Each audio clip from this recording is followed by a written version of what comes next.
My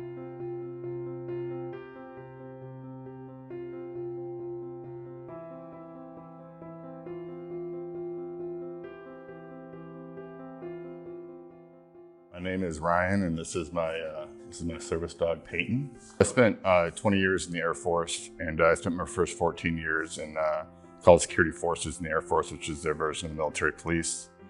And then I spent my last 6 years as a load master on the C-17 aircraft.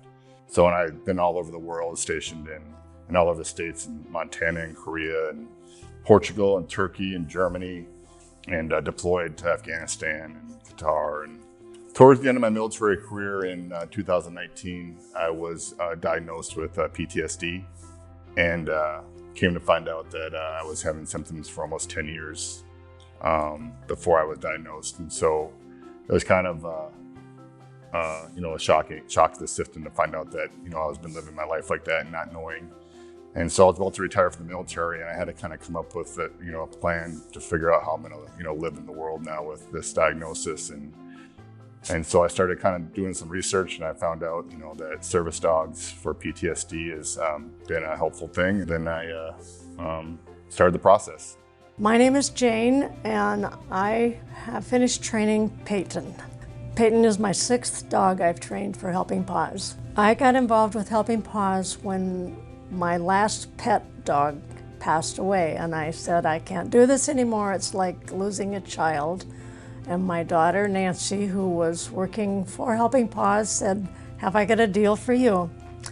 You can take the dog, you train it for 2.5 years, you help somebody out, and then you go get a new puppy, which I've done 7 times now. So that's how I got into that. And everybody, when I do demonstrations, everybody asks, how do you give them up?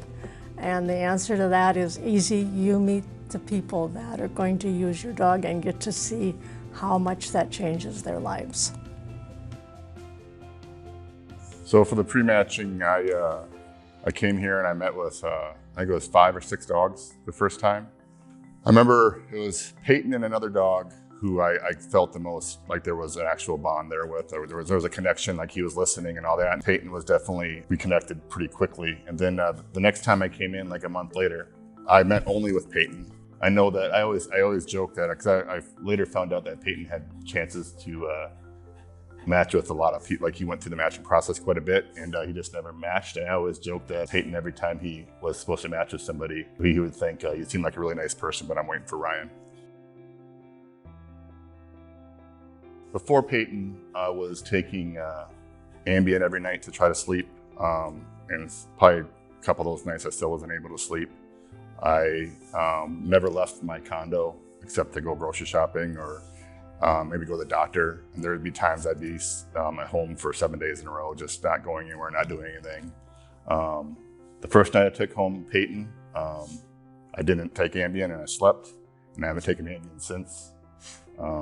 And I'm out and about all the time with Peyton. But the walking and the movies are fun, and then going to sporting events and all that stuff, but just being able to live in the world and just be able to do the things that I want to do that everybody else takes for granted is just the best part about, that's my favorite thing to do, because it's just, I get to do it and he gets to be there with me. So it's because of him that I can do that, where I just feel safe and comfortable in the world, and he's just always there for me, and it's always just calm and collective and just always a good boy and just doing what he's supposed to do for me. I got to meet Ryan when I handed over the leash. He was so excited to receive Peyton. He had been having trouble sleeping for 10 years, and he told me as I handed over the leash that he had slept that night before, just in anticipation of receiving him. Now, he also runs with him. He said he liked to run 3 miles a day, but he couldn't always do that. Couldn't always bring himself to go to work, and with Peyton, he said he was able to go to work and to run. So I knew that it was a match. He said he could handle all of Peyton's high energy, and he was in love with him.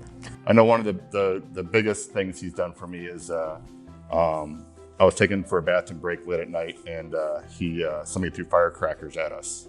And I whipped around and I saw smoke coming from the ground 10 feet from us, and my heart was pounding. And all of a sudden I looked at Peyton, and Peyton hadn't moved. And he was just sitting there looking at me. And then all of a sudden he came trotting up to me and put his head against the side of my leg.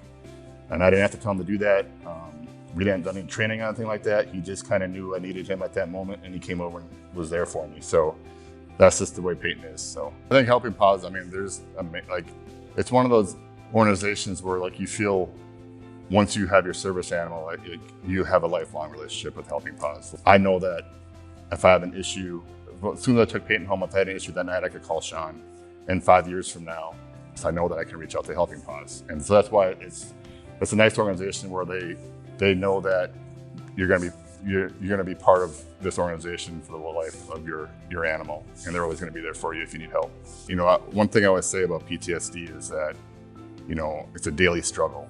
You know, every day is a battle, and sometimes you win and sometimes it wins.